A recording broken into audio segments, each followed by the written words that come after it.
murid-murid untuk pertama kalinya disebut Kristen. Pada waktu itu datanglah beberapa nabi dari Yerusalem ke Antioquia. Salah seorang dari mereka yang bernama Agabus bangkit dan oleh kuasa roh ia mengatakan bahwa seluruh dunia akan ditimpa kelaparan besar.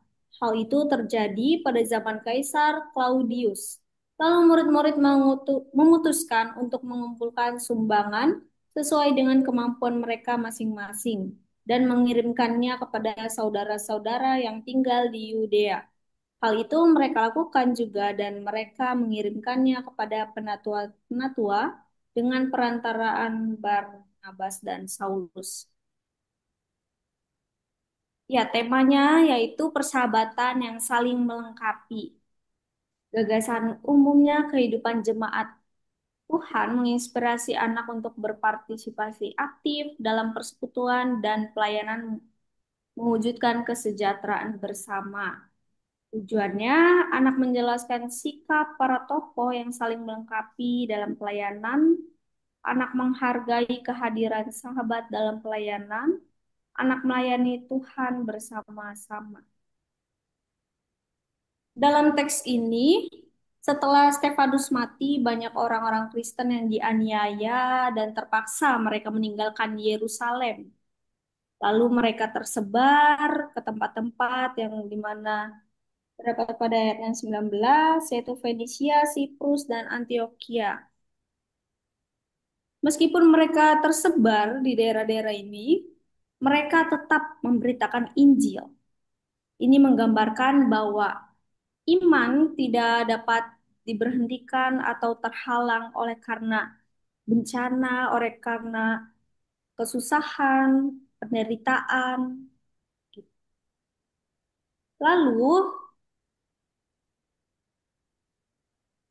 nah, awalnya pemberitaan Injil itu hanya diberikan kepada orang-orang Yahudi.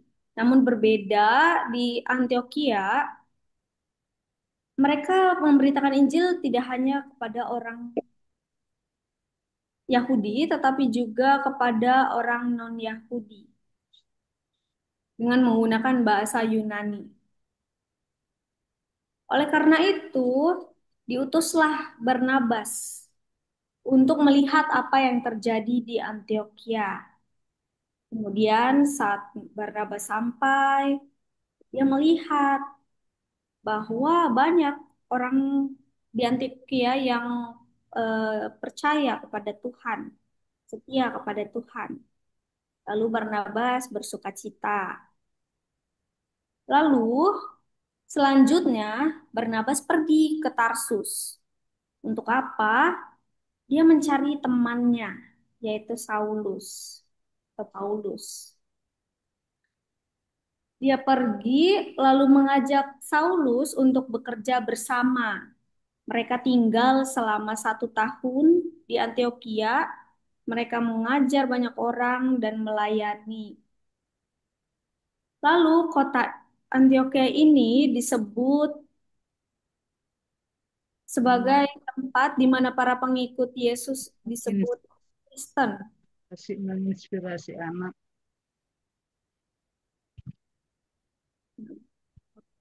Lalu di akhir cerita ini, orang-orang Antioquia ini mendengar bahwa saudara-saudari mereka ini terkena bencana, yaitu kesusahan karena kelaparan. Nah, apa yang mereka lakukan? Jadi, jemaat di Antioquia ini bersama-sama dengan Barnabas dan Saulus, mereka mengumpulkan bantuan ya untuk membantu saudara-saudari mereka yang terkena bencana kelaparan. Mereka bekerja saling melengkapi, bukan hanya untuk melayani Tuhan, tetapi juga untuk membantu sesama. Jadi di dalam teks ini menceritakan tentang persahabatan yang saling melengkapi. Di sini juga udah bisa kita lihat ya ada tiga yang dapat diambil. Itu bisa juga tentang kasih. Yang pertama persahabatan yang saling melengkapi. Ya, di mana Barnabas dan Saulus menjadi contoh rekan sepelayanan yang mereka bersama-sama ya untuk melayani Tuhan. baik dalam susah maupun senang. Lalu kedua, persahabatan yang melibatkan Tuhan, di mana Barnabas tidak ingin bekerja sendirian. Lalu ia secara aktif mencari Saulus untuk bersama-sama melayani di Antioquia. Ketiga, persahabatan yang menghasilkan dampak baik, di mana ketika terjadi kelaparan di Yudea, Barnabas, dan Saulus, dan juga jemaat Antioquia mengumpulkan bantuan untuk saudara-saudara di Yudea. Nah, persahabatan ini terlihat di mana saat ada kesulitan, mereka justru bersatu bersama-sama, tidak hanya mengandalkan kekuatan mereka sendiri, gitu. Dan juga ini di sini karena ingin menjadi berkat bagi banyak orang. Nah, dari kisah ini, anak-anak didorong untuk melihat persahabatan yang mereka miliki, kemudian memikirkan dampak apa yang dihasilkan dari persahabatan ini. Seperti tujuan pembelajarannya, kita melihat juga menghargai kehadiran sahabat dalam pelayanan. Juga kita bisa anak-anak melihat dari para tokoh yang kita jelaskan di sini, tokohnya ada Barnabas, ada Saulus, dan juga jemaat Antioquia, dan jemaat yang lainnya yang saling melengkapi di dalam pelayanan.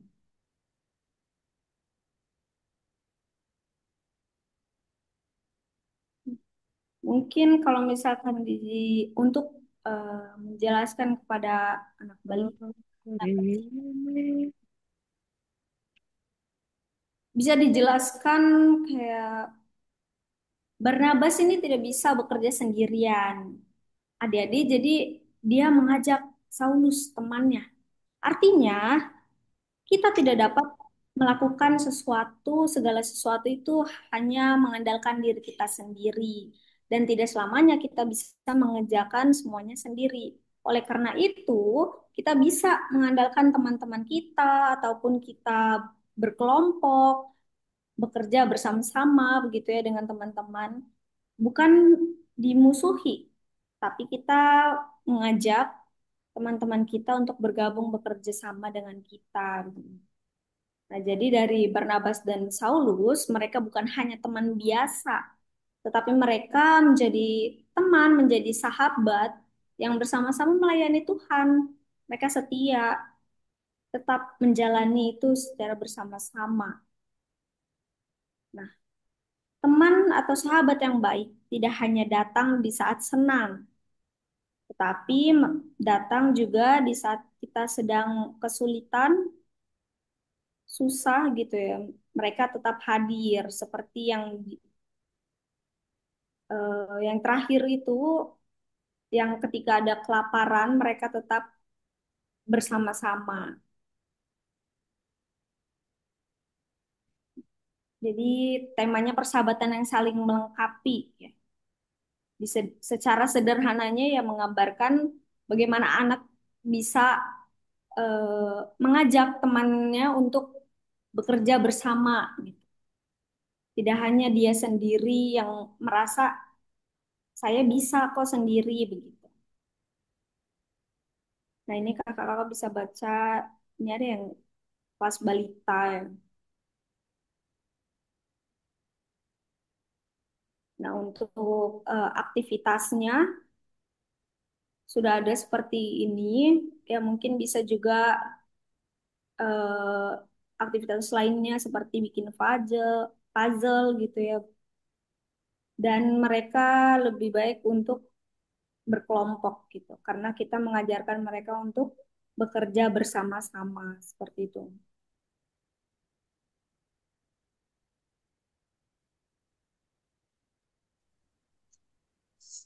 Nah, mungkin seperti itu kakak-kakak penjelasannya. Ada ya, pertanyaan dulu begitu.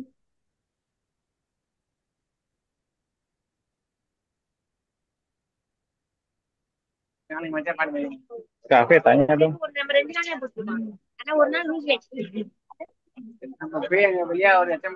Halo? Suara saya Iya, kedengeran, kedengeran. Kak Ari mau tanya tadi Kak Ave, Ya, gimana? cuma suaranya tadi masuk ya dari yang lain. Silakan Kak Ari. Kalau enggak bisa di chatnya aja. Kalau misalkan suara.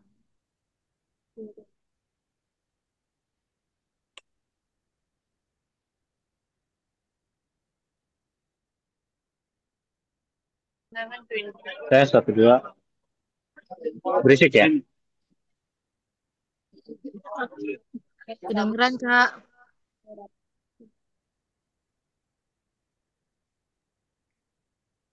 Mungkin kakak yang lain ada yang mau tanya. Kedengeran kok Kak Ari tadi. Kafe chat Kak Hari ada chat di Zoom. Ya,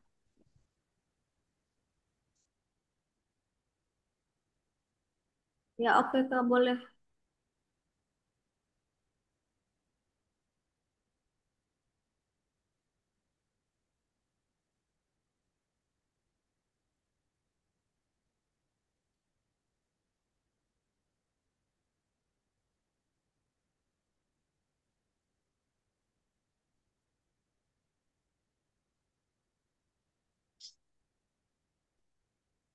Eh, Pertentangan yang seperti apa yang dimaksud Kak Ari?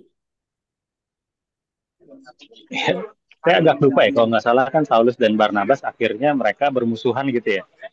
Bukan bermusuhan sih, tapi ada pertentangan keras lah. Nah, eh, cuman saya lupa perikopnya mana ya. Apakah yang ini gara-gara gara-gara hal ini atau yang satu diutus kemana, yang satu diutus kemana gitu kalau nggak salah ya.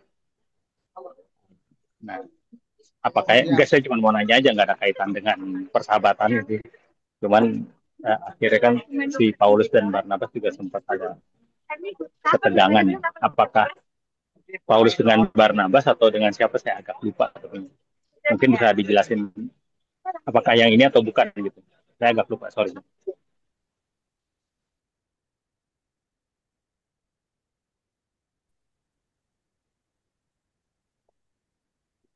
Bentar ya. Aduh,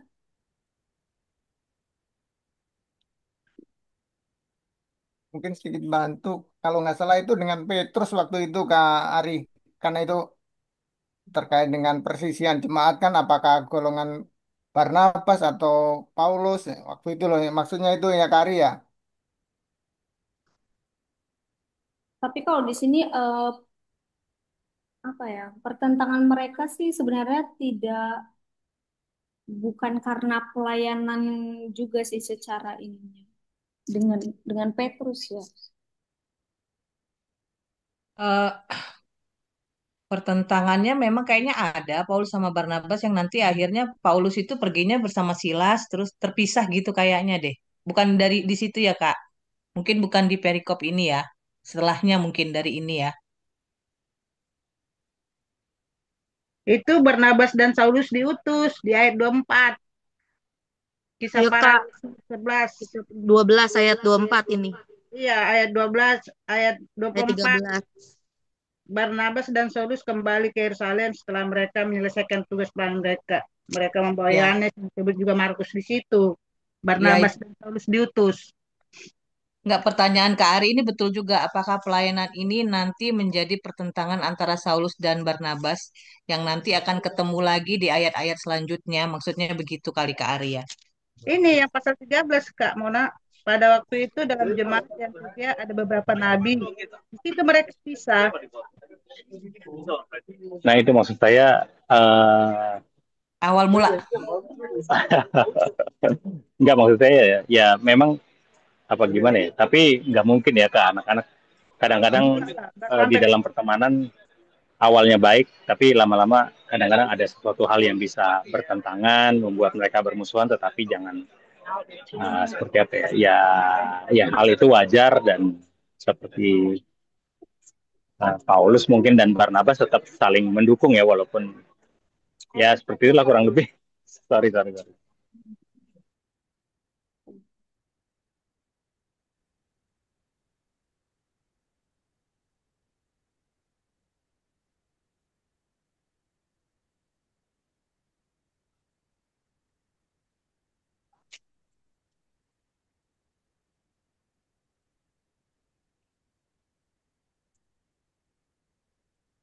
Oh iya ada.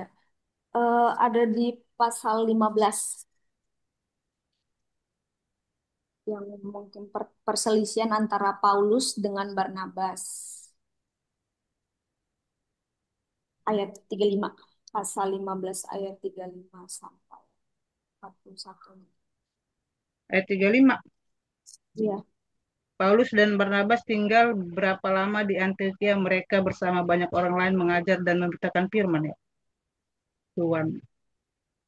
Perselisihan perikopnya.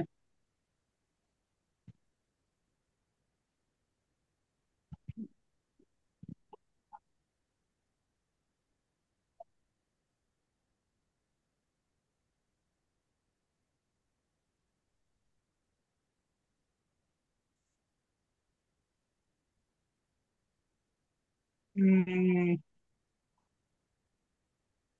tentang membawa teman mereka ya. Ya, Iya, tentang nggak setuju bawa temannya si itu si Paulus. kan memang bukan lebih ke pelayanannya ya, lebih ke Iya.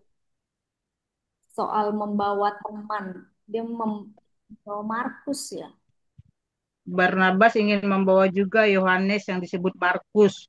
Namun Paulus dengan tegas berkata bahwa tidak baik membawa serta orang yang telah meninggalkan mereka di Pamfilia dan tidak mau turut dalam pekerjaan itu bersama mereka. Hal itu menimbulkan perselisihan yang tajam sehingga mereka berpisah dan Barnabas membawa Markus juga sertanya berlayar ke Siprus. Namun Paulus memilih Silas dan sesudah diserahkan oleh saudara-saudara Seman itu kepada anugerah Tuhan. Berangkatlah ia mengelilingi Syria dan Kilikia sambil menguatkan hati jemaat-jemaat situ.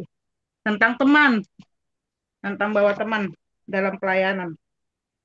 Jadi nggak apa namanya nggak masuk tentang mereka ributnya nggak secara langsung soal pelayanan mereka, tapi soal mereka si Bawa teman. Barnabas ini mengajak teman lain gitu ya.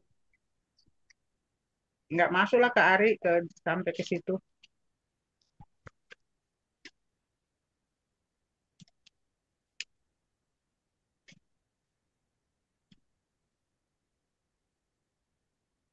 Memang pelayanan yang di Antioquia ini bukan sumber gitu pemicu mereka berselisih, melainkan ya ini apa yang pembahasan kita ini menggambarkan bagaimana ya mereka masih bekerja bersama-sama dengan baik begitu.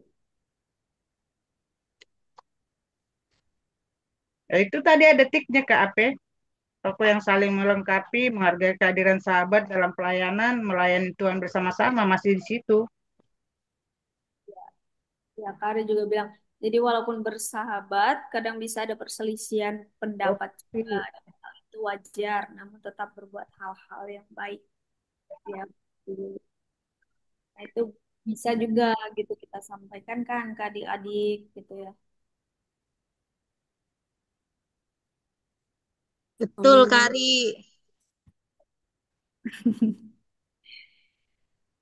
Ya, Kafe, ya, Kafe saya mau komen yang masalah persahabatan. Kak Ari sudah clear ya? udah. Oke, next ya. Kak, terkait persahabatan, kita bicara tentang anak-anak yang ada di sekolah ya. Yang saya alami, saya lihat, itu di sekolah itu tidak semua anak itu memiliki Sahabat.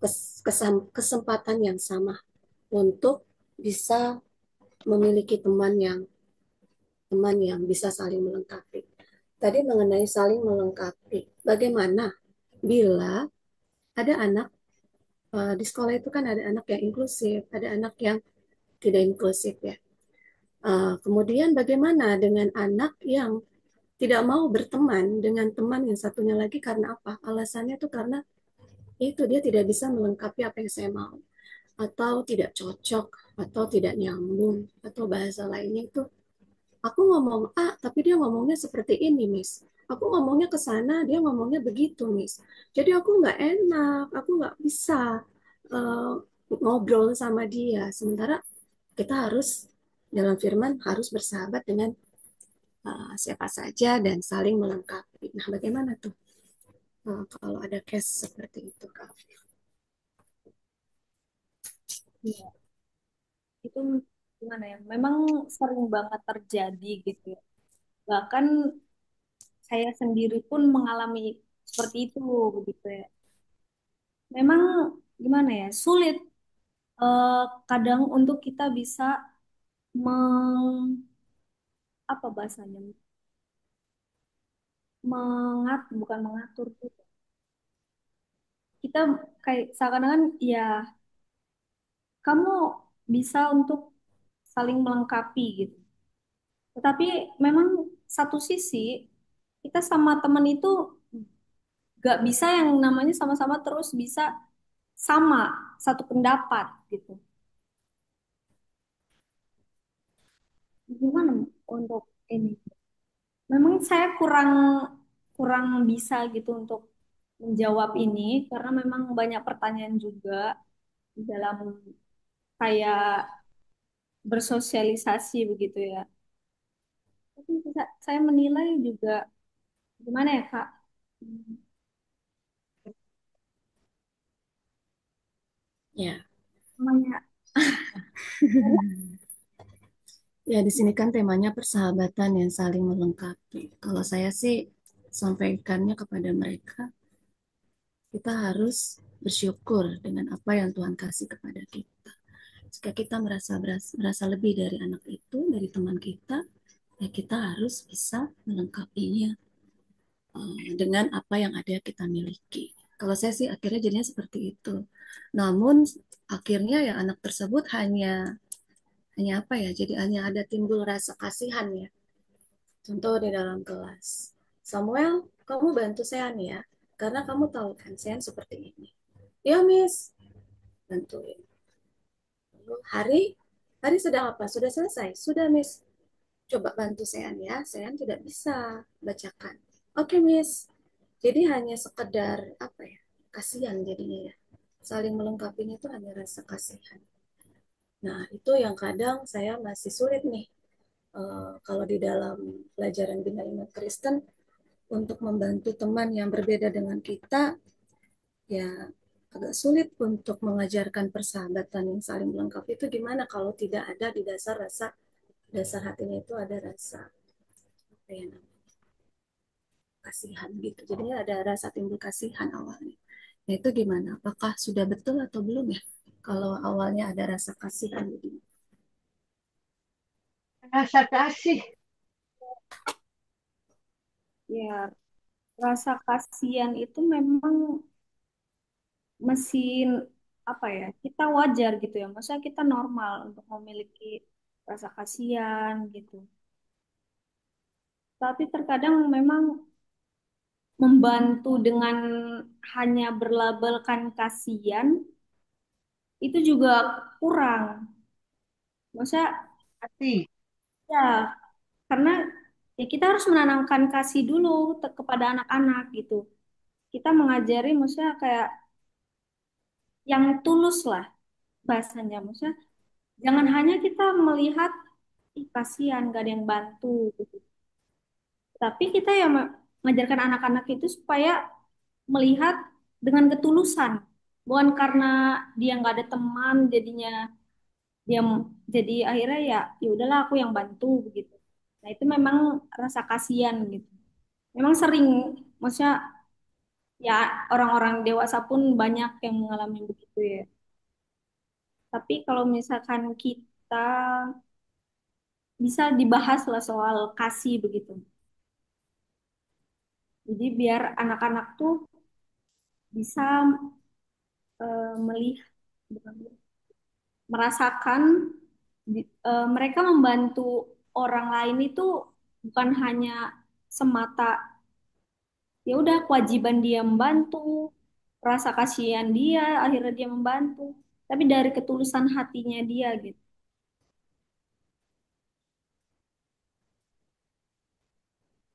Mungkin Oke Kak, nah,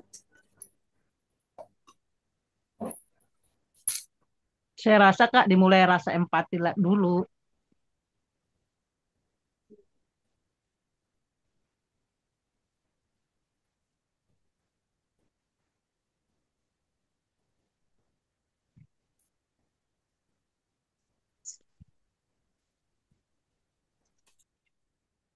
Ari juga jika saat ini belum dapat sahabat yang cocok, berusaha untuk menjadi sahabat bagi yang lain.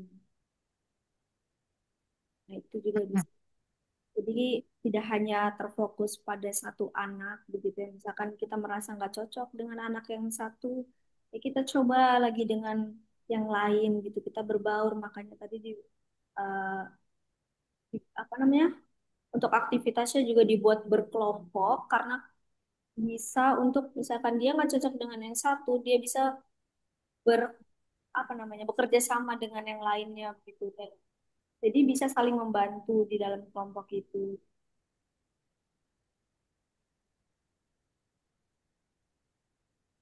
Izin menambahkan Kak, kalau boleh,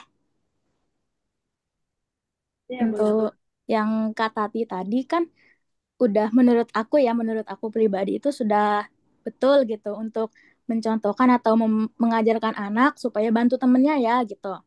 Tapi kalau misalkan kita lebih ke fokus untuk memupuk rasa kasihan itu juga belum tepat juga gitu. Maksudnya betul, tapi tidak sepenuhnya betul.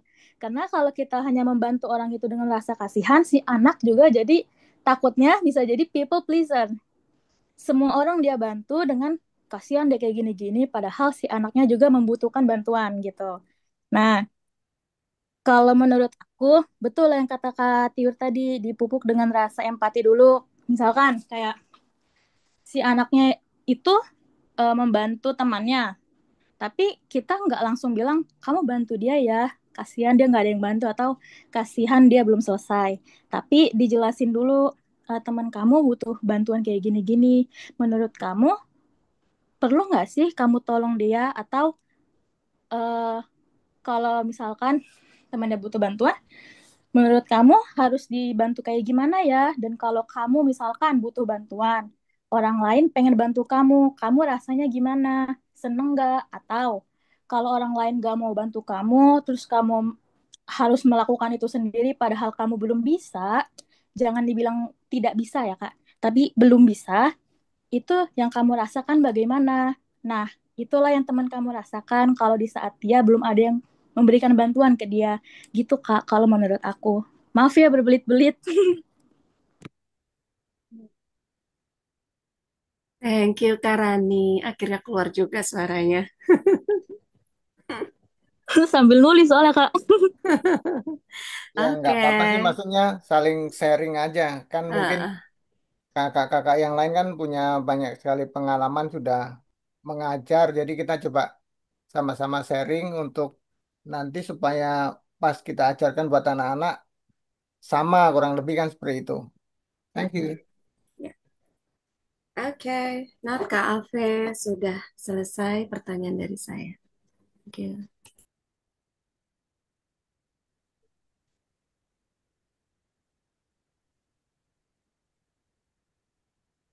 Lanjutlah.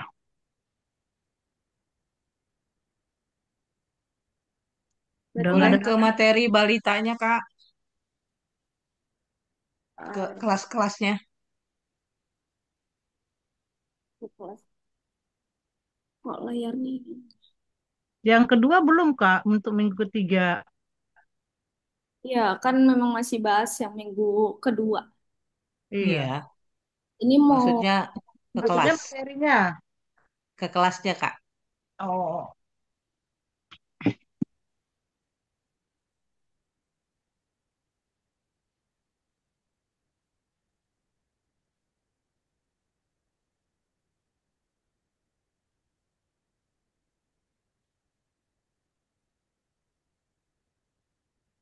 materi. Astaga. ini kelas balita.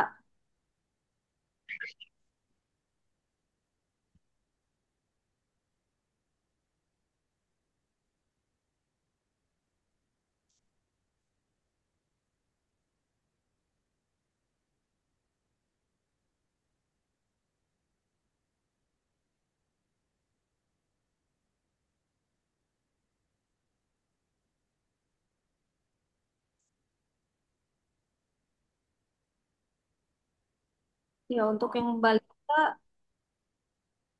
ya bisa diceritakan secara sederhana saja. Ini kalau kelas balita biasanya Kak Tati atau Kak Wita tuh yang biasa ke anak kecil yang lebih detailnya itu.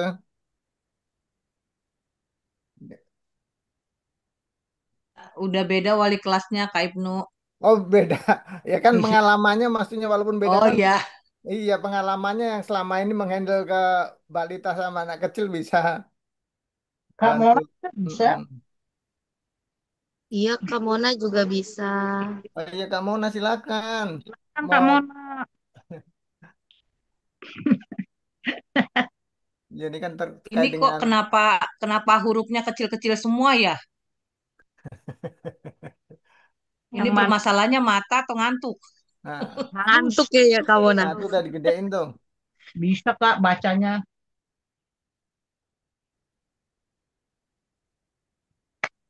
Ya, di sini kan kayak halo adik-adik gitu. Nah, Iya. ini dibuat apa? Bikin gambar mukanya Barnabas gitu sama Saulus. Yang aja fotonya si Barnabas sama Saulus. Ya, jadi Kayak kalau masukan untuk balita, mungkin kita tanya siapa yang punya teman dekat, atau di rumah, atau di sekolahnya, atau bahkan kakak adik sendiri gitu kan.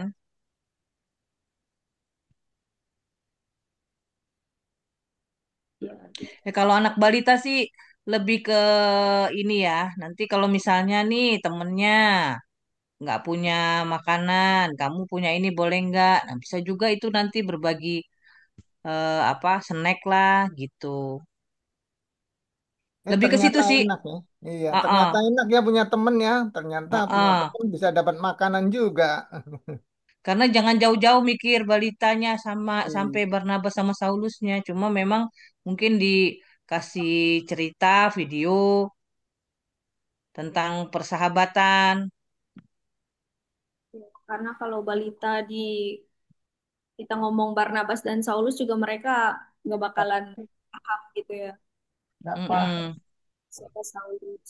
Mungkin lebih ke kehidupan Pemakanan. atau pemahaman sehari-hari mereka gitu, Tindakannya. tindakannya gitu. Kayak tadi yang kakak sudah sampaikan, dikasih pertanyaan-pertanyaan kayak gitu.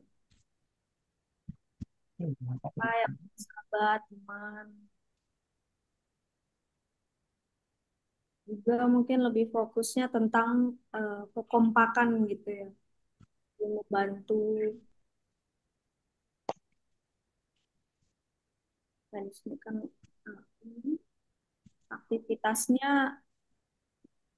bikin apa ini, bikin es krim.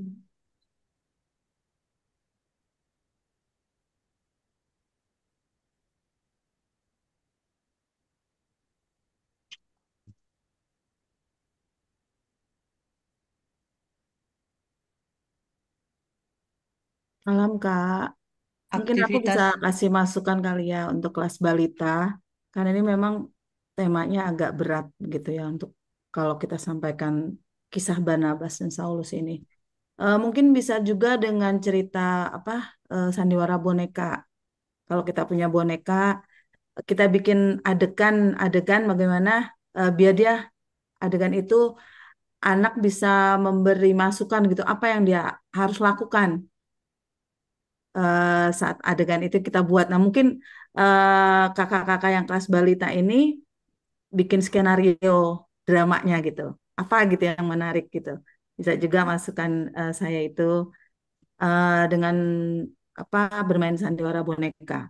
Jadi kakak ada dua ini, ada yang satu tokoh berebutan apalah gitu mainan. Biasa kalau anak kecil kan egonya sangat besar ya. Mereka untuk berbagi aja sangat sulit begitu. Nah, mungkin dengan kegiatan yang menarik mereka bisa mencari tahu dan oh iya, kita harus jadi jangan kita sodorin gitu loh. Nanti kamu harus berbagi, kamu harus begini, begini gitu. Tapi kita cari, kita apa? Kita gali gitu ya. Mereka bisa nggak sih menemukan apa sikap yang baik, apa yang harus mereka lakukan gitu. dengan skenario yang kita buat gitu. Itu Kak mungkin bisa membantu kakak-kakak yang di kelas balita. Kak, kalau misalnya nih, aku kan waktu itu pernah cerita di Kalimantan tentang video hewan landak. Jadi ada videonya nanti aku kirim di grup. Jadi cerita di video anak landak ini, dia kan landak ini kan tajam ya itunya. Jadi orang-orang tuh nggak mau deketin dia karena badannya itu tajam. Nah, terus karena dijauhin, mungkin ada beberapa orang melihat kasihan. Terus ada beberapa yang melihat, ih, kenapa ya orang-orang ngejauhin dia dan ada hewan yang lain yang mendekati dia. Ternyata, oh karena ini, karena tajamnya apa Bulunya. bulunya dia, tajamnya bulunya dia. Tapi akhirnya sahabatnya ini, apa hewan yang lain yang ini yang mau deketin dia penasaran, dia mencari cara bagaimana caranya dia tetap berteman dengan si landak ini, tapi tidak melukai dia gitu. Akhirnya dia punya kapas dan dia menutupi semua apa tajam-tajamannya itu dan Enggak. mereka bisa berteman. Aku punya videonya kalau mau. Cocok nggak kalau buat ditayangin? Boleh, itu bagus Kak. Jadi mereka dengan video apa visual ya, dengan video tadi. Cuman mungkin kalau video ya kayak Yanti ada ceritanya itu ya kayak Yanti ya. Ada Iya adegan kayak sih. si landak gitu kan. Jadi kayak drama singkat gitu kan. Ya bisa, itu bagus juga.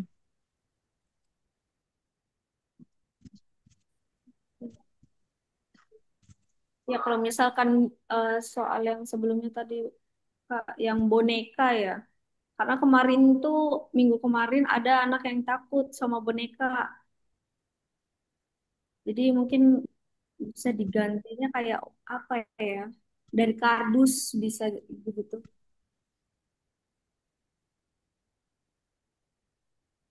Nah ya di sini juga ada tunjukkan gambar Barnabas dan Saulus. Kayak di print terus di kardu apa namanya? Ya pakai kardus begitu supaya mengurangi rasa takut anak itu gitu. Ya meskipun satu orang sih yang takut, tapi nggak tahu yang lainnya. Ya Boneka. bonekanya sih bisa binatang, bisa apa saja, nggak harus orang gitu. Memang kalau orang itu biasanya memang anak-anak balita takut ya. Mungkin boneka gajah yang lucu-lucu gitu. Tapi adegan itu menunjukkan bahwa mereka itu apa endingnya tuh sahabat gitu yang saling apa Makasih. ya endingnya tuh oh iya eh, berarti sikap kita kalau kita mempunyai teman atau orang yang di sekitar kita kita harus berbuat seperti ini gitu. Ya, Kak Epi Bisa besok Kak nanti. untuk medianya sih bebas cuman Iya. jangan terlalu banyak apa kalau balita ya. Kak Epi Eh, yang besok cerita di balita kelihatannya ya. Iya. Iya, percayakanlah sama Kak Epi. Yes.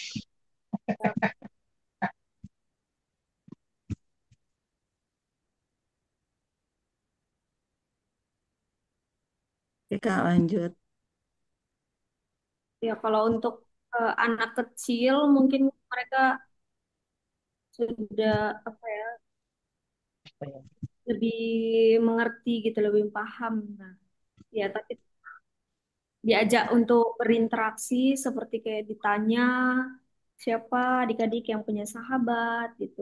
Terus atau enggak suruh mereka untuk menceritakan hal-hal penting ya, hal-hal yang baik gitu tentang apa yang mereka lakukan bersama dengan sahabatnya.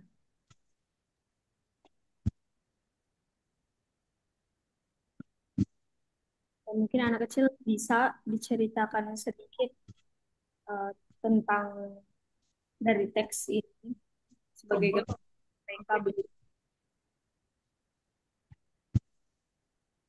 sebagai contoh.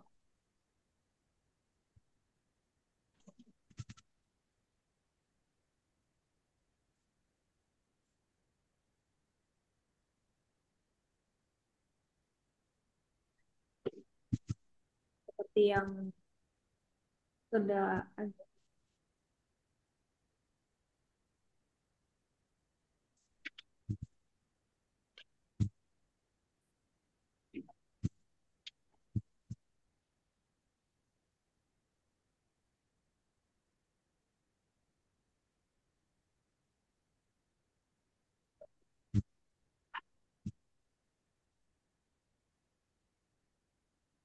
Untuk aktivitasnya bisa games berkelompok gitu,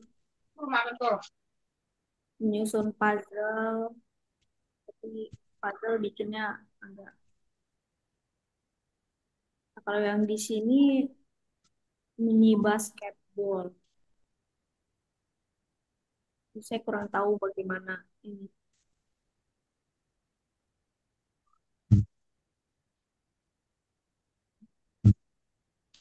Mungkin ada saran untuk anak-anak.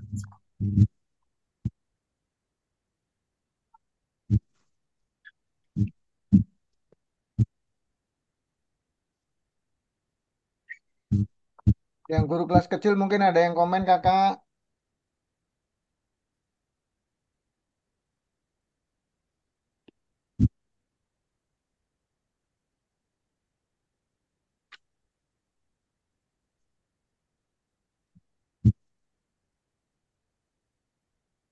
Kak Rere Untuk ngasih komen jadwal tuh. kelas kecil siapa ya, Kak? Sorry udah kelamaan. Kak Rere tadi ada komen tuh, Kak Rere. Mungkin juga kalau di kelas kecil bisa aja dicontohkan lagi kerja kelompok di sekolah. Itu kan sahabat-sahabatnya bisa berbagi ilmu gitu. Kalau kelas kecil kali ya, kelas kecil kan kelas 3 ya, kelas 3. Ya udah SD. Ya bisa Kak.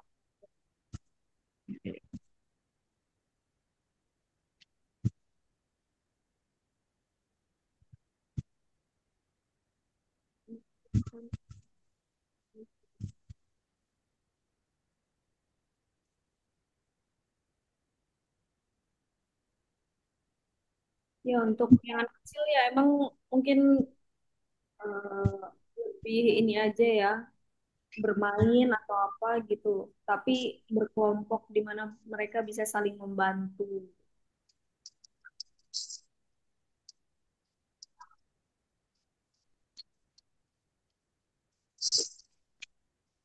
Ada saran yang lain kakak-kakak?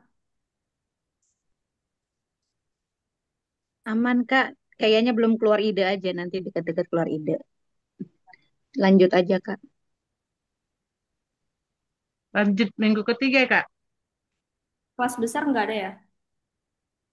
Kelas besar aman. Besar para remaja aman. Kelas kecil aman. TK tadi aman. TK. Balita, KEP ya KEP. Hal yang minggu 3, Kisah Para Rasul 10, Udah balik ke belakang. Kisah Para Rasul 10 ayat 23b sampai 48. Ini ayatnya cukup banyak. Mau dibacakan atau mungkin nanti bacakan dulu.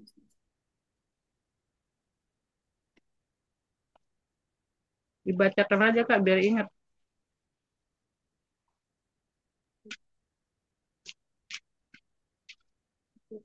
Keesokan harinya ia bangun dan berangkat bersama mereka dan beberapa saudara dari Yope menyertai dia.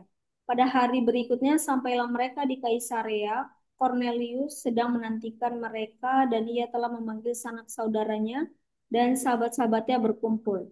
Ketika Petrus masuk, datanglah Cornelius menyambutnya. Ia sujud di depan kaki Petrus dan menyembahnya. Namun Petrus menegakkan dia sambil berkata, "Bangkitlah, aku pun hanya manusia saja." Sambil bercakap-cakap dengan dia, ia masuk dan mendapati banyak orang telah berkumpul.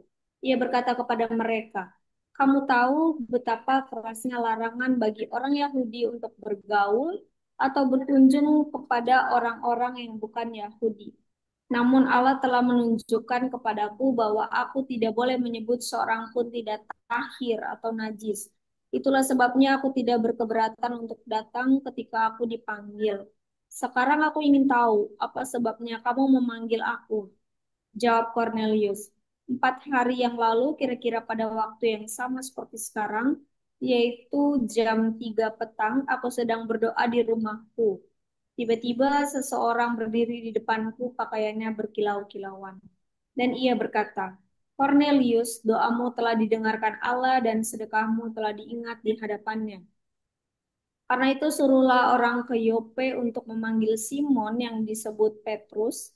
Ia sedang menumpang di rumah Simon, seorang penyamak kulit yang tinggal di tepi laut. Itulah sebabnya segera aku suruh orang kepadamu, dan engkau baik sekali mau datang. Sekarang kami semua sudah hadir di sini di hadapan Allah untuk mendengarkan apa yang diperintahkan Tuhan kepadamu. Lalu mulailah Petrus berbicara. Sesungguhnya aku telah mengerti bahwa Allah tidak membedakan orang. Setiap orang dari bangsa manapun yang takut akan Dia dan yang mengamalkan kebenaran berkenan kepadanya. Itulah firman yang ia sampaikan kepada orang-orang Israel ketika ia memberitakan damai sejahtera melalui Yesus Kristus yang adalah Tuhan dari semua orang. Kamu tahu tentang apa yang terjadi di seluruh tanah orang Yahudi, mulai dari Galilea sesudah baptisan yang diberikan oleh Yohanes, yaitu tentang Yesus dari Nazaret. Bagaimana Allah mengurapi dia dengan Roh Kudus dan kuasa. Dia yang berjalan berkeliling sambil berbuat baik dan menyembuhkan semua orang yang dikuasai iblis sebab Allah menyertai dia. Kamilah saksi-saksi dari segala sesuatu yang diperbuatnya di negeri orang Yahudi maupun di Yerusalem. Dan mereka telah membunuh dia dengan menggantung dia pada kayu salib. Allah telah membangkitkan dia pada hari yang ketiga dan memperkenankan dia menampakkan diri, bukan kepada seluruh bangsa itu, tetapi kepada saksi-saksi yang sebelumnya telah ditunjuk oleh Allah, yaitu kepada kami yang telah makan dan minum bersama-sama dengan dia setelah ia bangkit dari antara orang mati. Ia telah menugaskan kami memberitakan kepada seluruh bangsa itu dan bersaksi bahwa dialah yang ditentukan Allah menjadi hakim atas orang-orang hidup dan orang-orang mati. Tentang dialah semua nabi bersaksi bahwa siapa saja yang percaya kepadanya akan mendapat pengampunan dosa melalui namanya.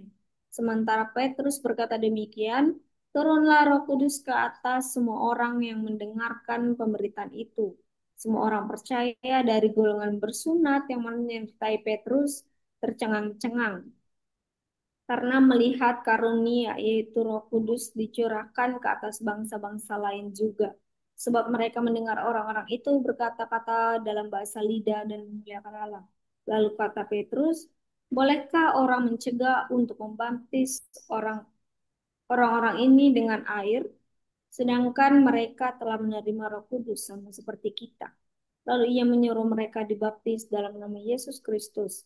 Kemudian mereka meminta Petrus untuk tinggal beberapa hari lagi bersama mereka. Temanya kasih Allah menembus batas. Gagasan umumnya yaitu kehidupan jemaat Tuhan menginspirasi anak untuk berpartisipasi aktif dalam persekutuan dan pelayanan mewujudkan kesejahteraan bersama.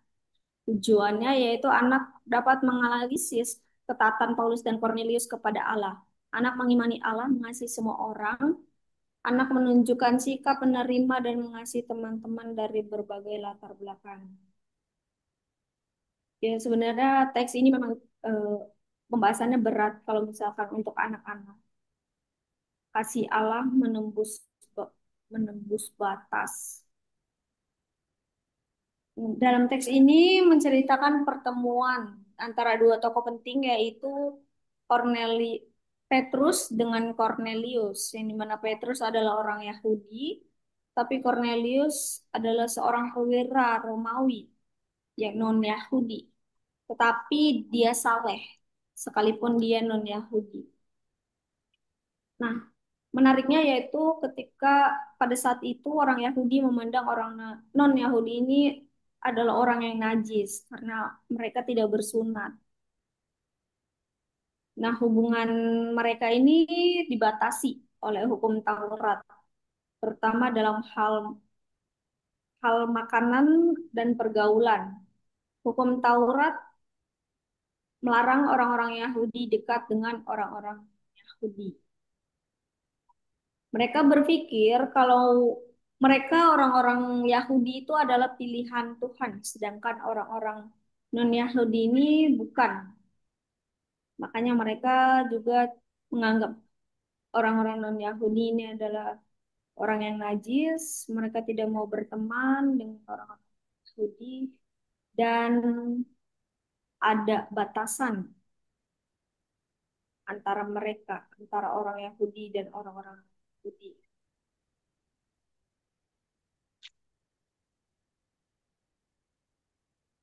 Nah, sekalipun Cornelius orang non-Yahudi, dia digambarkan sebagai orang yang takut akan Allah.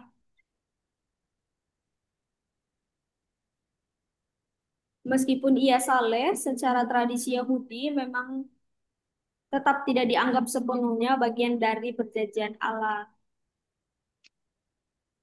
Nah, tapi di sini eh, Tuhan menyuruh Petrus untuk pergi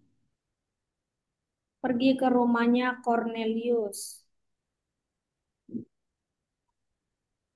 Tuhan mengirim Petrus ke rumah Cornelius yang dimana awalnya Petrus merasa tidak biasa untuk bertemu seperti orang-orang seperti Cornelius non-Yahudi. Tetapi Tuhan berkata kepada Petrus untuk tidak menyebut seorang pun tidak tahir atau najis. Oleh karena itu Petrus mau datang ketika dia dipanggil oleh Tuhan.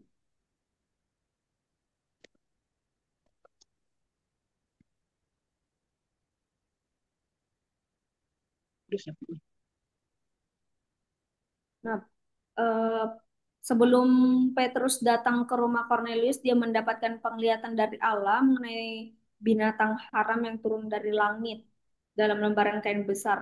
Nah, Allah menyuruhnya membeli dan memakan binatang haram itu.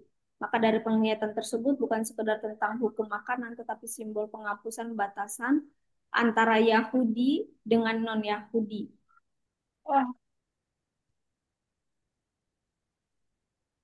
Nah, apa yang dapat diambil dari kisah Petrus dan Cornelius? Anak-anak belajar pesan penting. Yang pertama, bertemanlah dengan siapapun. Kadang-kadang kita hanya punya teman yang mirip dengan kita, atau kita hanya mau bermain dengan anak-anak tertentu saja. Misalkan dari satu suku, satu daerah, satu rumah, gitu, satu rumah, satu kau apa lingkungan, gitu. Tapi Tuhan mengajarkan bahwa Ia mengasihi semua anaknya tanpa peduli dari mana asalnya, apa warna kulitnya, bagaimana keluarganya. Nah, begitu juga Tuhan mau kita untuk belajar berteman dengan siapa saja, karena setiap orang memiliki keistimewaannya tersendiri di mata Tuhan. Lalu yang kedua, Tuhan bisa pakai siapa saja. Nah, kita tidak boleh untuk menilai orang dari luarnya saja. Cornelius memang bukan orang Yahudi. Ia adalah perwira Romawi, tetapi hatinya baik dan ia ingin mengenal Tuhan. Cornelius dianggap sebagai orang yang saleh. Oleh karena itu dia dilimpahkan Roh Kudus. Nah, ini menunjukkan bahwa Tuhan itu melihat hati, bukan hanya penampilan. Oleh karena itu jangan meremehkan teman yang berbeda. Karena Tuhan bisa memakai siapapun untuk hal besar. Tuhan mengasihi semua orang.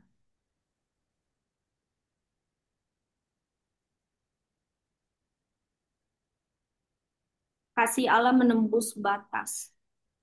Ya, jadi intinya dari sini Tuhan mengajarkan kita untuk kita tidak usah membuat batas antara kita dengan orang lain, antara kita dengan teman-teman kita.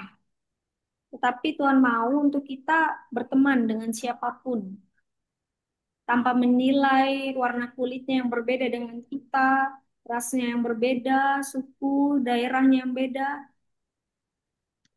Tuhan mengajarkan kita untuk tetap mengasihi sesama tanpa melihat backgroundnya, latar belakangnya, seperti itu. Adakah pertanyaan? Hmm, menarik untuk beberapa yang kita pelajari malam ini, KAV dan kakak-kakak lainnya, bahwa firman Tuhan ini eh, kita yang membawa firman Tuhan juga ini ya sebagai betullah firman Tuhan ini sebagai pedang bermata Dua, apa itu ya? bermata Mata dua, dua. berpedang mata dua. Ya benar bermata dua Kak, benar. Iya benar Berpedang ya. mata dua. Mm-mm. Ya, jadi kita mengajarkan adik-adik kita dua dua minggu ini untuk bagaimana menjadi sahabat yang baik untuk orang lain juga kasih Allah menembus batas. Ini kata-katanya luar biasa. Mengajarkan adik-adik juga apa menganalisa mengajarkan adik-adik bagaimana tidak memilih-milih teman. Di sini ada 3 poin. Ketaatan Petrus, mungkin itu untuk kelas kecil sudah bisa, kelas besar bisa, kelas pra-remaja iya. Yang poin 2 boleh balik ke kiri Kak Ave. Yang poin 2-nya, anak mengimani Allah, mengasihi semua orang. Nah, itu juga gimana kita mengajarkan sama adik-adik tidak untuk memilih teman. Sedangkan kita pelaku. Nah, ini jadi kakak sekolah minggu itu berat. Jadi eh, kita juga belajar dan kita juga ditegur di firman Tuhan ini untuk bisa menjadi pembawa firman dan juga sebagai pelaku firman itu sendiri kakak-kakak ya. Ya. Poinnya bagaimana kita mengajarkan adik-adik untuk eh, apa tadi ya, kasih Tuhan itu menembus batas. Itu kata-katanya luar biasa. Terus sih Sebelum Kak, mengajar, menginsapi diri dulu. menginsapi bahasa mana tuh Kak Ruth? Menginsapi diri sendiri. Iya, menginsapi diri sendiri. Apakah melakukan perbedaan-perbedaan bersahabat dalam Yes. pelayanan di lingkungan kantor. Ya, harus kita renungkan dulu ke diri kita, baru kita berani mengucapkannya gitu. Ya. Setuju Kak.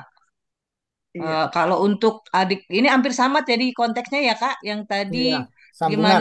Iya, untuk anak-anak balita juga hampir sama. Jadinya untuk tidak memilih-milih teman itu tuh sering kita bawakan sih. Kalau misal saya lihat kakak-kakak yang pernah ngajar balita, melihat yang rambutnya keriting, yang rambutnya hitam, jadi kayak lagu di Papua itu ya. Terus nanti yang satu lagi lurus, nanti harus mau berteman gitu kan.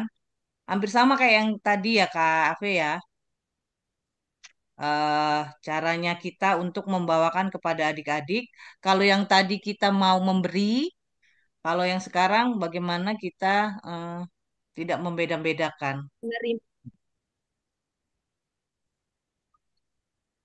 Dan bagaimana sebenarnya kalau untuk balita ini, bagaimana adik-adik itu bisa langsung, maksudnya kelek ya sama orang baru. eh Ceritanya. Jadi kalau kita kenalan sama orang baru kan kadang-kadang adik-adik balita ini masih suka malu-malu, menutup-nutup. Ya kalau kita lihat ya mereka juga duduk juga. Nanti kita kenalin lagi, coba kenalin adiknya sebelah kiri, sebelah kanannya siapa sama temennya gitu. Nanti duduknya kalau kakak yang udah di kelas balita bisa diputer adiknya. Jadi mereka nggak yang itu-itu aja. Misalnya nanti Bianca sama Cahaya udah naik ya. Atau eh Joe biasa Gio biasanya suka sama Boas. Nah, dirubah jadi mereka ayo kita pilih temen yang ini gitu. Kalau untuk ininya adik-adiknya lebih ke prakteknya. Iya Kak, setuju. Karena gini sih, kalau yang saya lihat tuh malah sekarang tuh yang masalah tuh kelas kecil, kelas besar, sama pra-remaja. Mereka tuh kadang-kadang malah nggak kenal temennya, itu yang jadi masalah itu loh. Nah, yang permasalahannya lagi Kak Ibnu, di besar dan pra-remaja itu saya lucu lihatnya. Satu sebelah kiri cewek, sebelah kanan cowok. Apa yang membedakan itu? Ya, Udah kayak udah kayak Sama sama ah. persembahan Kak. Kadang cowok dulu, kadang cewek dulu.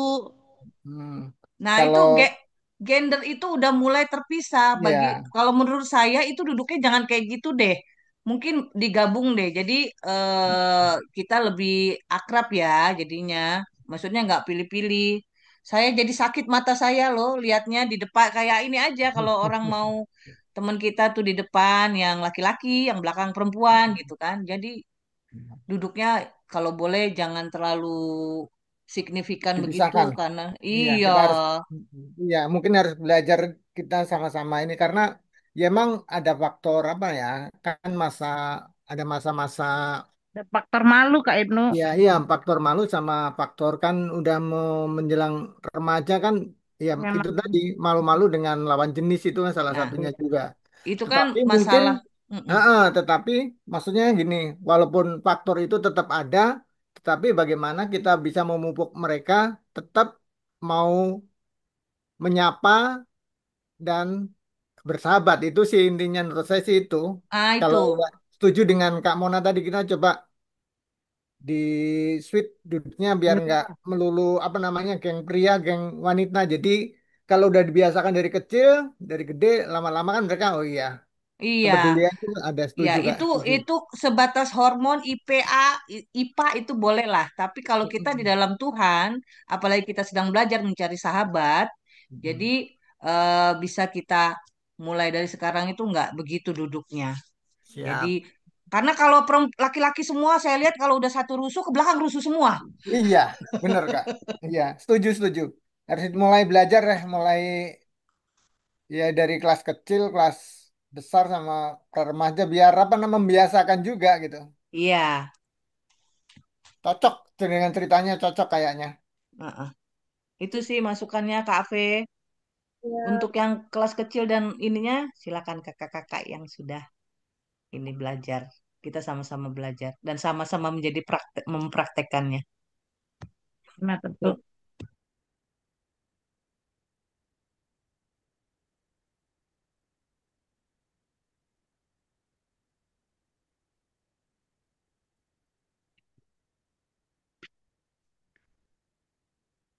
ya boleh kakak-kakak kelas kecil.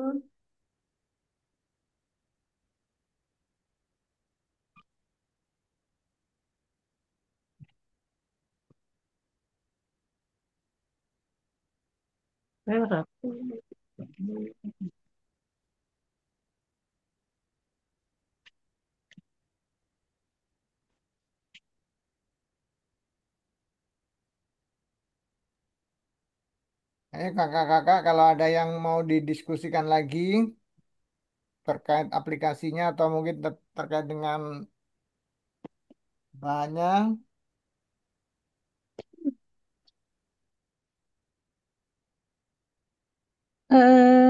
Kalau saya malah ber- lebih pertanyaan ke ini ya tentang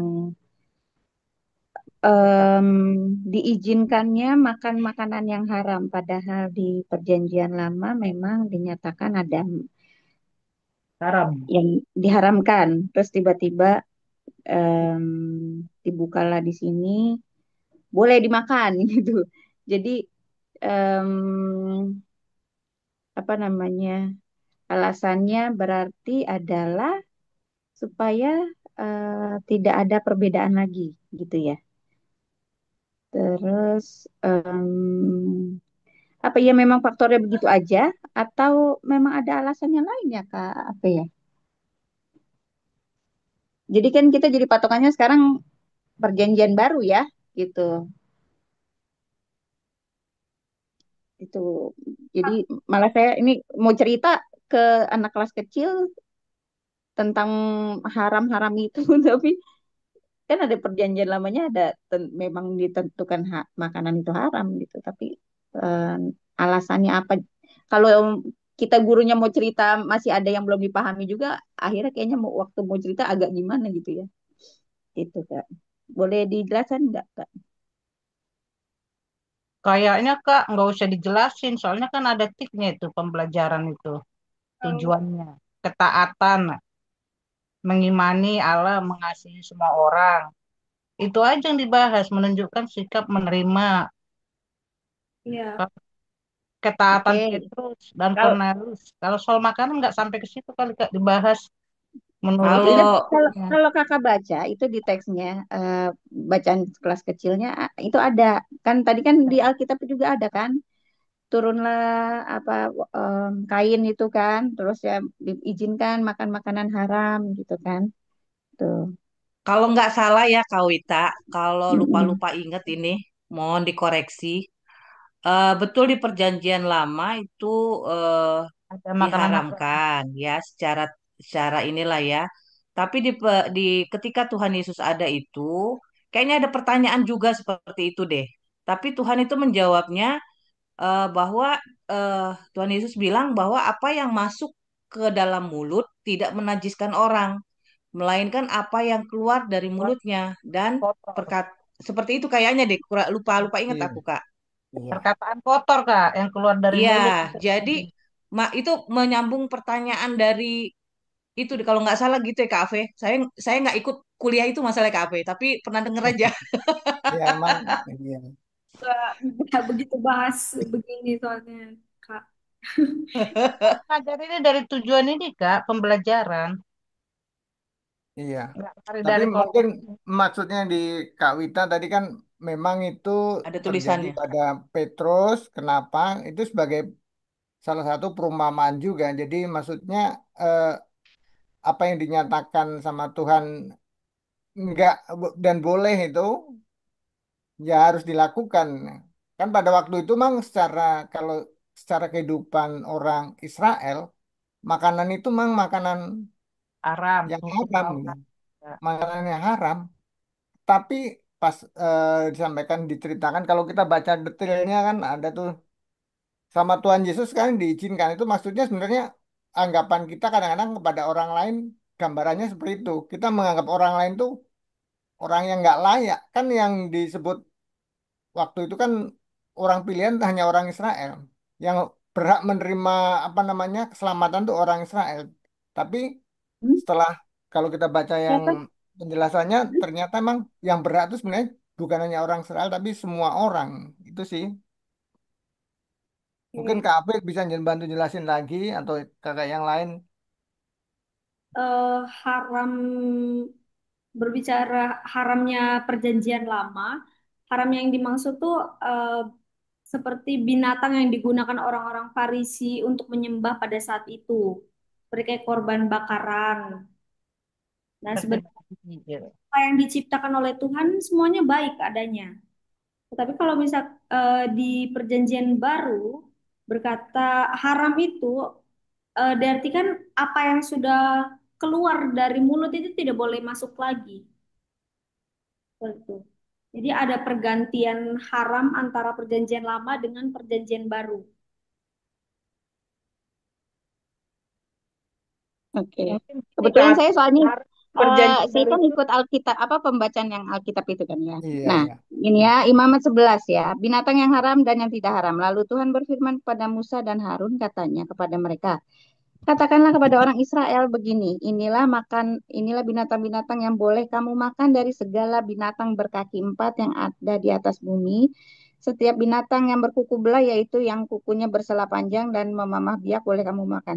Tetapi inilah yang tidak boleh kamu makan, bla bla babi. bla bla bla bla bla gitu. Nah, itu kan memang itu kata-kata awal aja. Lalu Tuhan berfirman, lah, memang dari Tuhan yang berarti kan, gitu kan. Em, apa pengertiannya itu memang bukan eh, bentuknya kiasan atau memang apa, em, apa ya, ya itu tadi. Jadi pembukaan haram, apa namanya, penghapusan haram itu sudah dilakukan pada saat perjanjian baru gitu.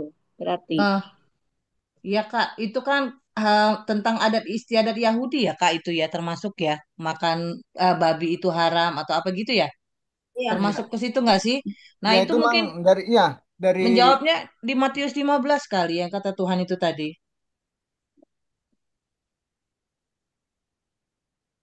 Itu dia buat orang Israel sih. Ya, ini yang tadi imamat itu. dipakai untuk menyembah. Nah, itu disampaikan kepada orang Israel supaya mereka tuh tidak sama dengan orang Farisi atau orang fasik. Supaya mereka tidak sama dengan orang Farisi dan orang Pertanyaannya Kak fasik. Wita kan eh, kenapa babi itu haram di perjanjian lama dan kenapa di perjanjian baru enggak gitu ya Kak Wita ya? Iya. Itu Tapi sih ini tentu babinya itu babi hutan loh ternyata bukan babi bukan babi pink. rica-rica, bukan babi rica-rica kan? Babi hutan ternyata yang haram itu. Kalau babi rica-rica, iya karena dia berkuku belah, itu sama sih. Ya itu sih Kak, semua apa yang kalau kalau ini ya Kak Ibnu apa dikoreksi ya, apa yang menjadikan sebenarnya di perjanjian baru ini karena ada Tuhan Yesus lah, itu menjadi eh, banyak apa ya dasarnya itu ada ya ajaran Tuhan Yesus itu sendiri akhirnya. Kalau saya lihat sih di Ma- di Matius 15 sih, Ya, memang emang, nggak iya, iya, emang bener sih. Kalau kita masih di bawah hukum Taurat, itu banyak sekali larangan-larangan yang menajiskan kita ya. Kak Wita kan bisa ini kan baca itu kan. Kita iya nyentuh mayat aja harus 7 hari kan supaya menjadi tahir seperti itu kan. Iya, iya. Dan nah, bahkan makanan-makanan juga disebutkan itu yang berkuku belah dan sebagainya. Nah, berlut. apa yang disampaikan Kak Mona tadi ya memang seperti itu. Jadi apa yang dulu ya karena awalnya dari Tuhan Yesus ya waktu Petrus itu yang dijelaskan ternyata sebenarnya itu sebagai gambaran juga sih gambaran bahwa kadang-kala kan orang-orang Israel menganggap orang lain tuh nggak layak ya orang nggak layak untuk menerima Kristus ya pada waktu itu ya. Nah, ternyata emang karena Paulus dan akhirnya pas Petrus dengan Kornelius itu kan, nah itu membuka pintunya. Ternyata akhirnya Petrus mau melayani Kornelius. Kan pada waktu itu sebelumnya takut juga melayani karena pandangan orang Israel kalau mengabarkan orang yang bukan Israel kan juga akan jadi apa ya stigma mungkin kayak seperti itu apa ya mungkin bisa bantu menjelaskan. Misalnya di Roma 14 ayat 14 menegaskan bahwa tidak ada makanan yang najis dengan sendirinya dan semuanya halal dimakan. Coba di Roma 14 ayat 14 coba.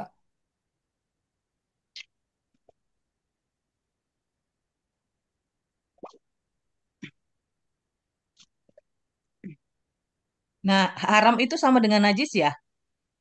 Ya, haram bahasa perjanjian lama, najis bahasa perjanjian baru. Boleh aku baca nggak nih di sebelum Roma 14 ayat 14 Kak Ibnu? Ya silakan Kak.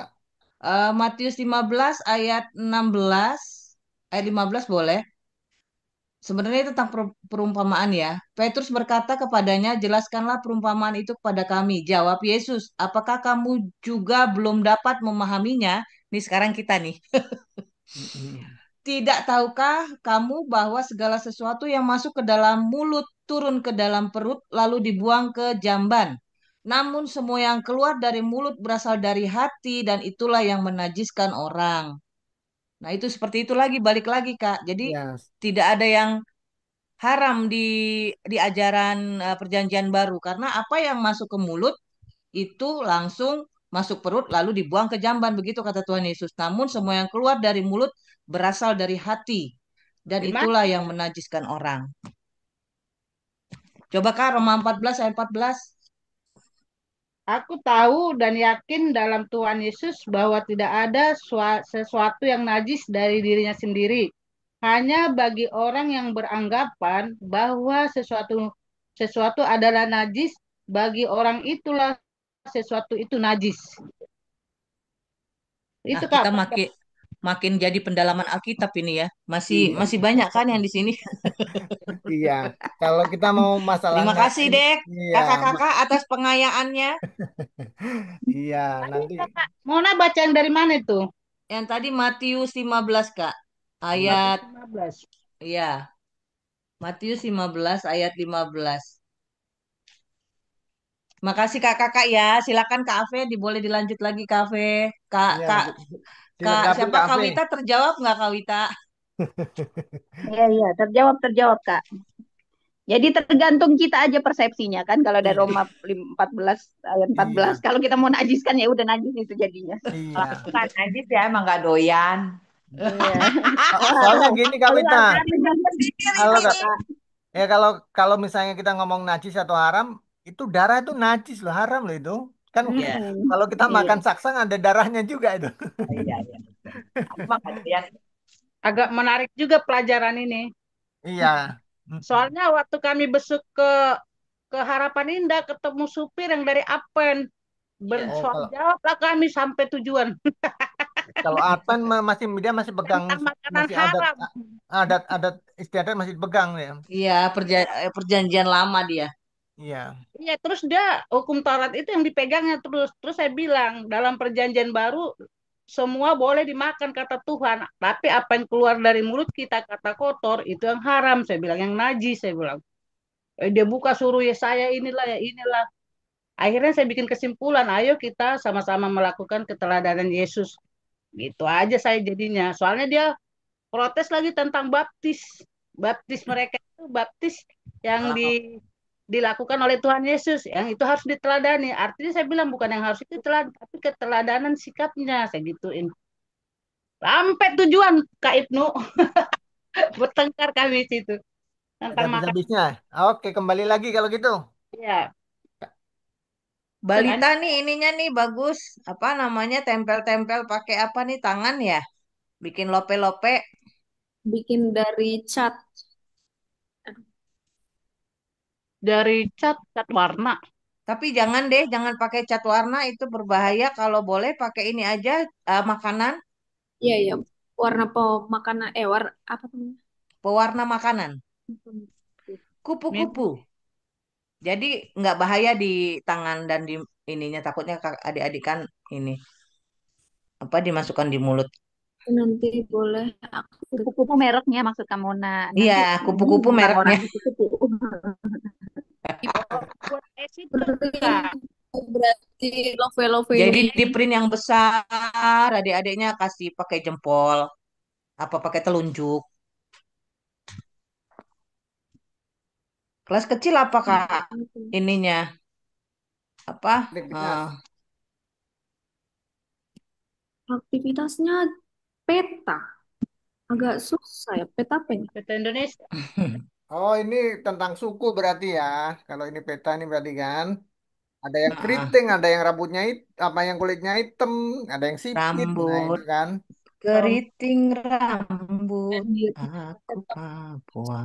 cara menempatkan gambar karakter dan temannya di peta. Berat. Jangan dulu satu. Coba Kak lihat lagi tuh, emangnya eh, mewakili daerah masing-masing kayaknya sama semua saya lihat. Oh, ini peta Indonesia sih. Cuma Cuma yang keriting doang. mereka emang bisa untuk Hitam Kak, kulit hitam sama matang kan beda. Ya, tapi ini mukanya sama semua itu. ini keriting. Yang hitam mana enggak ada.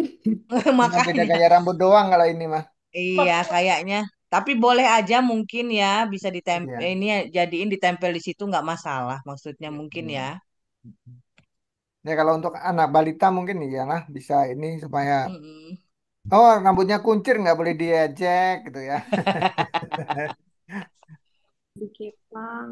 Pakai Kalau anak balita malah lucu tuh ya. Uh-uh. Lucu gitu. Oh ini teman saya bisa dipakai balita juga ini. bisa sih untuk bagi-bagi Kalau yang besar apa Kak? untuk kelas belajar Diskusi. diskusi mendalami tentang cara Batas dan sekat. Sekat kasih Tuhan yang menembus batas. Kenapa dia mendalam ini? cerita tentang Oh, Tuhan. Wow, wow. Wow, itu pertanyaan satu luar biasa. Tak terbatas kuasamu Tuhan. bentuk kelompok, lalu ya mungkin pertanyaan Yang satu ya diminta berteman dengan musuh. Kayak ini. Ilustrasinya gambarnya ini. Ilustrasi. Kak, itu yang pertanyaan itu tadi untuk kelas berapa tadi? Ini untuk Besar pra remaja ya, Kak. Itu jawabannya apa tuh nomor satu? ini balik lagi ke anak-anaknya sih Kak. Ini kalau Ya, harus harus niru yang di Alkitab tadi. Petrus seperti apa ya itu jawabannya, Kak, harusnya, Kak. Petrus itu kan ketaatannya tadi, Hmm. ketaatan Petrus.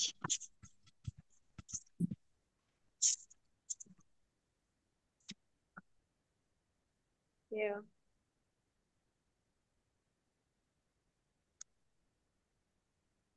Iya, Itu kan orang Cornelius kan orang Romawi, musuhnya orang apa namanya? Orang Musuhnya Yahudi yang menjajah. Tetapi Petrus mau melayani kan gitu kan? Mm-mm. Kelihatan Tetap. dapat apa dari Tuhan. Mm-mm. jadi dia taat gitu. Dia menaati, menaati apa yang dikatakan. Jadi kita Oke, ini udah 1 jam setengah kita loh. Ya, iya, ya kita langsung kakak udah paham. Ada pertanyaan lagi nggak, kakak? baca-baca aja nanti Kak. Nah, tapi Heeh. besok saya izin ya ke Cigelam. Wilayah Biar 4, oh ingetin. Kak Tati bisa ini kasih apa? Tugas. Kak Ibnu ke Cigelam ya. Ya, Tanggal Kak, tanggal tuh 17 Agustus tuh kita tetap ada ya? Ada, Kak. ada. Oke. Minggu ketiga ya. Iya, kan habis 10, 7 harinya tanggal 17, bener ya? Iya Iya, Pak. tanggal 17. Kak Kalau Ibnu ke bukan Cigelam itu bukan perwakilan dari sekolah minggu kan ya? bukan wilayah Oh, 4. iya. Oh iya Kak. Oke, aku. Oh iya kamu nak untuk lim apa minggu kelima itu atau minggu terakhir ya setiap bulan yang pergi ke Cigelam itu? Nggak ada program klasis, Kak? Pertukaran klasis kalau minggu kelima? Enggak, Minggu ini ketiga. aku bertanya yang untuk KPA Bekasi aja.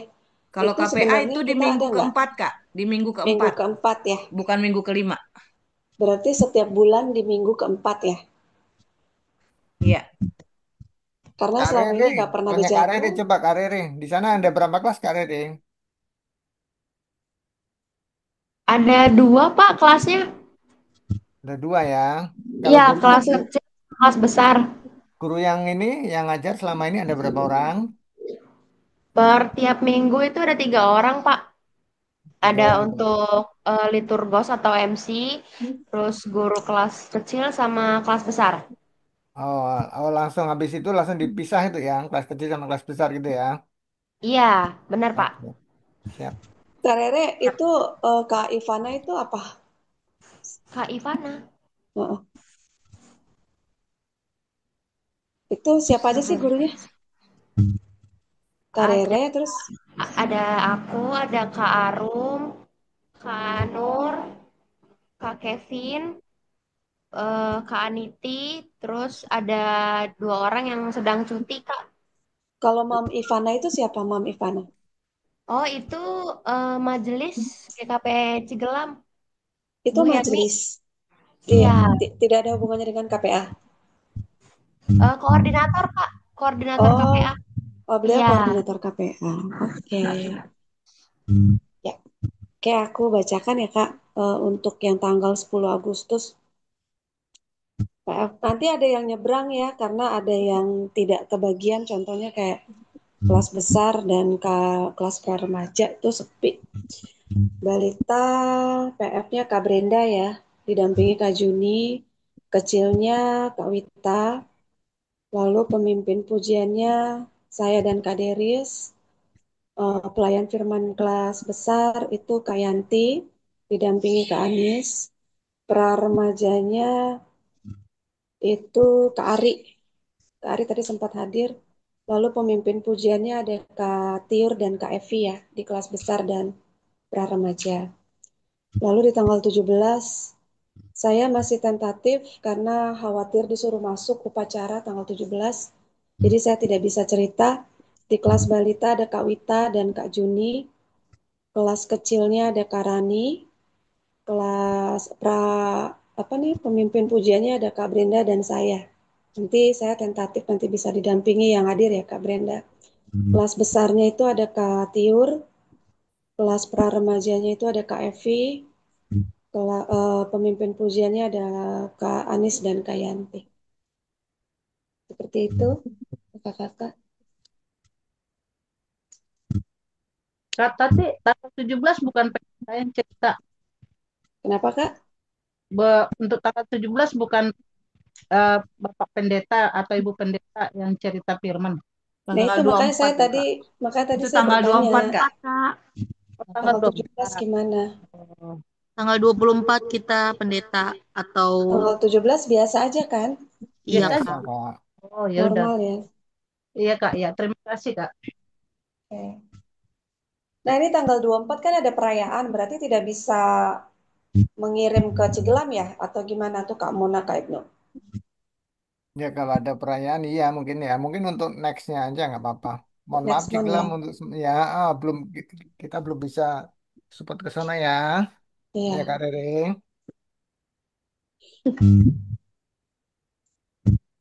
Simpel banget. Iya, siap. Apa itu Nanti Kak diinfoin ya Kak Juni untuk yang Juni? bertugas. Oh. Kak Evi, Kak Tati, itu yang kelas kecil nggak ada pendampingnya itu dua minggu berturut-turut. Di nanti saya kela di tanya Adrian. ya ini si siapa namanya nih Kak Ines ya? Kak Ines tentatif soalnya waktu itu aku di chat sama Kak Ines selama 1 bulan, bulan Agustus tidak bisa hadir dulu ya di KPA karena mau ke mana Kak? Purwakarta ya Kak? Nah ini Kemarin gimana Kak nih Ines Kak? ada. Nah itu Kak Ines gimana Kak Ines? Kalau bisa jangan tentatif selama 1 bulan ya. Bingung Kemarin Kak juga. Ines ada, Kak Tati. Iya kemarin kan ada. Nah itu gimana Kak? Untuk kedepannya Kak Ines. Karena aku tadi mau masukin bingung. Nanti ternyata nggak bisa. Nah itu tadi tuh pertanyaannya Kak, siapa tadi Kak Wita, kok tidak ada pendampingnya ya mau nggak mau Kak Ines pendampingnya karena dia tentatif. Kak Nah Ines itu mau pendamping terus kan? Karena kalau tentatif susah dibuat bikin berita cerita apa, dijadwalkan untuk cerita susah kalau tentatif. Mau nggak mau ya pendamping. Kalau mau pendamping terus ya nggak apa-apa, aku jadwalkan pendamping terus selama 1 bulan. soalnya kan kalau kelas kecil, ya tahu sendiri ya. Mm-mm. Jadi sebenarnya aku inginnya kita semua siap di mana aja gitu ya, di balita. Oke, besar oke, Kalau mau cerita tentatif apa? harusnya nggak dijadwalkan, Kak. Nah, itu makanya Kak aku Tati, bingung. Kak Nah, Tati, nanti sehabis ya. ujian dari kelas besar, saya ke kelas kecil nemanin Nah, itu jadi Kak Wita. seperti itu Kak Wita selama ini. Selama dirimu tidak hadir, Kak Wita, kami kerepotan. Ayo Kak, saya juga bisa Kak kalau nanti Tati, suruh nemenin Kak. Kalau Tati, kalau Tati itu misalnya bukannya kelas di kelas kecil ya. Jadi nggak apa-apa lah menurut saya. Kenapa, Kak? Kak Tiur bukannya wakilnya kelas kecil ya. Gini, Ya, Kak, makanya kelas kecil itu makanya saya minta, hadir Kak. semua, Kak. Kak, kelas kecil tuh hadir semua. Jadi kalau misalkan kelas besar terus yang cerita, maka kelas kecil ada yang tidak cerita. Enggak, kan Masa enggak ada kayak pendamping Kak Wita. Jadi kalau enggak ada pendamping Kak Wita, habis puji-pujian sama Kak iya, Evi ke kelas betul. Kalau kecil. Nah itu pendamping maksud bisa. aku, Kak Tiur Mm. bisa maksudku. Iya, Bisa, bisa. ya udah. Pendamping bisa. Ini Kak, saya juga jadi gimana nih? Kak Ines tidak usah dijadwalkan atau gimana? kan 2 minggu Kak ini tadi ngomongnya ya kalau di grup ini tadi chatnya yang Iya. tentatif Ya, ya Kak. Lalu ada Ines. Iya ada karena dia kan tentatif katanya. 2 minggu Jadi ya. ya kalau bisa datang, kalau nggak bisa ya nggak datang. Nah itu kan bingung kalau Nggak tentatif boleh. itu. Ya udah di ini Kak Ines ya. Untuk sementara nggak usah dijadwalin aja biar pasti Iya. aja dulu. Iya. Nah oke. Makanya Nanti tadi kalau aku kasih kurang tahu. orang nggak apa-apa, saya di kelas kecil bantuin. Kalau pas ini nggak apa-apa kan ada Mm-mm. beberapa orang Kalau Kak siap Mona semua. dan Iya Kak loh, Ibnu, nanti kalau Kak Ibnu sama saya nggak dijadwalin, nanti nggak nongol nongol nongol. Kak Ibnu sama Kak Mona sebagai pengganti aja. Siap, ya, Ya Kak ya? Ay- ya. Emang biar saya juga tahu kelas mana-mana juga kan. Iya kan Kalau udah pengganti itu bisa. siap sedia Kak Ibnu kita. Iya, di Siap. mana aja bisa. Iya Kak, diusahakan nih. Maksudnya gimana diusahakan ya Kak Ines? Masih ambigu. Diusahakan itu sama dengan tentatif atau insya Allah. Mm-mm. Salah satu minggu Kak, misalnya 2 minggu enggak, iya nggak apa-apa, nggak dijadwalin. Kalau misalnya minggu satunya bisa, nggak apa-apa Kak gitu Kak. Kalau misalnya enggak kan biar nggak dijadwalin dulu Kak. Kalau saya Oke hari, itu siap. Oke nggak jadi ya, dijadwalin dulu katanya. ini Kak jadwalku piye? Oh, ke Priben ya. Oh Kak Rani belum ya? Kak Rani ya. Oh, Kak Rani tadi kresek-kresek. Oh. Bulan Agustus tanggal 10 itu Kak Rani sebagai apa ya tadi ya Kak? Operator. Nggak ada Pendamping Kak. operator kita Maaf Kak. Kak. Pendamping Operator nggak ada. Kak. Kak Rani itu pendamping di kelas kecil ya bersama dengan Kak Wita. Lalu di tanggal 17 Kak Rani itu sebagai cerita ya Kak di kelas kecil.